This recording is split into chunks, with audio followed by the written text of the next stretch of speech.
Good day mga ka-sports natin dyan. Isa sa mga pinakamalungkot na team ay ang PLDT High Speed Hitters sapagkat nga papasok na nga sila sa semifinals at sure na sana ito. Actually, napakalaki talaga ng chance nila na makapasok if ever sana natalunin nila ang kanilang sister team na Signal HD Spikers. Subalit nga hindi ito nangyari at sila pa nga ang hinila pababa ng Signal. Ngayon, ating pag-uusapan kung sino-sino ba ang nagkulang pagdating nga sa mga players ng PLDT at bakit kitang-kita natin na malakas naman sila pero ng time na kalaban nila ang Signal, medyo basang-basa na talaga sila at humina nga sila. Walang laglagan na naganap kahapon at lalo higit wala rin nagbigayan nga gaya nga ng ibang issue na may bigayan daw sa mga games ng Sisterhood. Dito ay hindi uso sa PLDT at sa Signal. Ngunit aalamin muna natin kung sino talaga ang mga nagkulang na players. Bago ang lahat, subscribe ka muna. I-click ang ating notification bell para lagi kang updated sa lahat ng issue sa volleyball.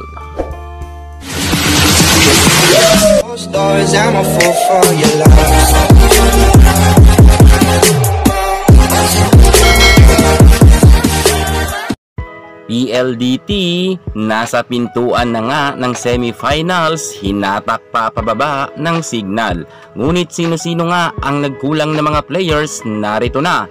Unahin na natin dyan ang kanilang magaling rin na si Fiola Ceballos. Kilala naman natin na itong si Ceballos ay isa sa mga pinakapalaban na players pero kahapon sa laban nga nila kontra sa Signal, kitang-kita nga natin na hindi nga makalusot-lusot ang kanyang mga spike at palagi nga itong naaabangan. Bantay sarado talaga siya dahil nga hindi siya ganon katangkaran ay madalas ngang mahuli nga ni Acuña at ni Doria ang kanyang mga atake. Kung kaya nga hindi nga nakaporma kahapon itong si Fiola Ceballos. Sayang talaga dahil nga sana pasok na nga sila sa semifinals if ever talagang talunin nila ang Signal dahil nga alam naman natin na papalag sana sila pagdating nga sa creamline. Subalit kahit na pumalag sila ngayon ay wala na ngang mangyayari dahil nga sure na 100% na pasok na nga ang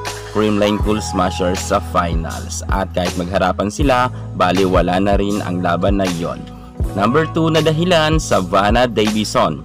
Kilala naman natin na si Savannah Davison ay isa sa mga pinakamalakas na player sa kasalukuyan at madalas pa ngang maraming pumupuri ng mga Pinoy fans kay Savannah dahil nga sa kanyang angking kagalingan. Kita naman natin na palaban talaga ito at siya nga ang bumubuhat ng PLDT. Gayun pa man ang laban nga nila ng Signal ay medyo kitang-kita talaga natin na medyo off nga itong si Savannah at marami rin siyang mga error. Kung kaya isa pa yon sa mga nagpatalo sa kanila. At higit sa lahat ang kanyang mga spike ay talagang hindi rin makalusot-lusot basta-basta.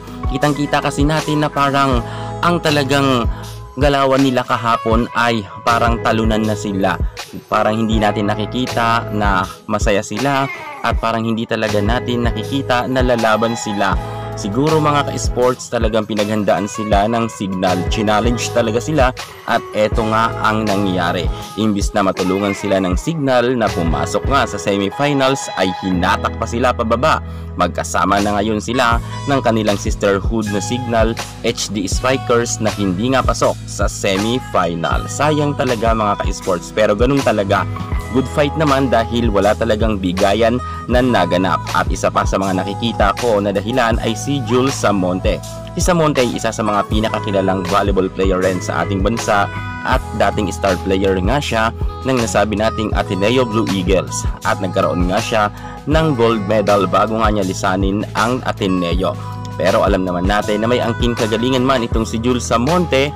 Kahapon nga ay hindi natin siya nakitaan nga na aggressive dahil nga madalas rin siyang mahuli ang kanyang spike at hindi rin makalusot-lusot at nagkaka-error din ito.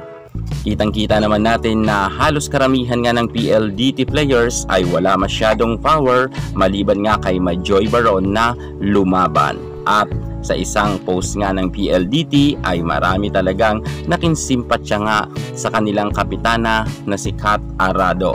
Kitang-kita kasi natin na talagang nagpupursige nga sana itong si Kat para nga maipasok niya ang kanyang team sa semifinals. Gayunpaman, tulad ng sabi ko, dahil nga naging mahigpit ang kanilang laban ng Signal ay nahatak pa nga sila pababa. Marami pa nga ako nababasa nagkukomento ano raw ba ang pinaglalaban ng Signal at bakit hindi pa pinagbigyan ang PLDT. So ang ibig sabihin talaga, patunay lang ito na sa PVL ay hindi nga uso ang bigayan sa mga sisterhood.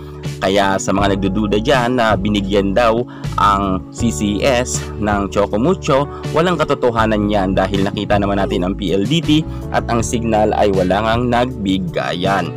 So mga ka-sports natin dyan, yan ang mga nakikita ko lang na mga dahilan at mga error pa nila kaya sila natalo. Gayunpaman kahit natalo nga sila, okay lang naman to dahil alam natin next season mas malakas na sila. Babawi ito sa kanilang pagbabalik. Super lakas na nito dahil nariyan na nga si KKD. Si Kim Kianadi na talaga ang kukumpleto sa kalakasan nga ng PLDT. At sure tayo mabangis ang kanilang pagbabalik sa PVL next conference. Pakakabangan natin dahil mukhang 100% ay okay na rin itong si Kim Kianadi. Kaya good luck na lang and thank you at mamimiss natin ang PLDT. See you next season. Yan muna ang pinaka-latest natin sa mundo ng volleyball. Thank you so much. God bless.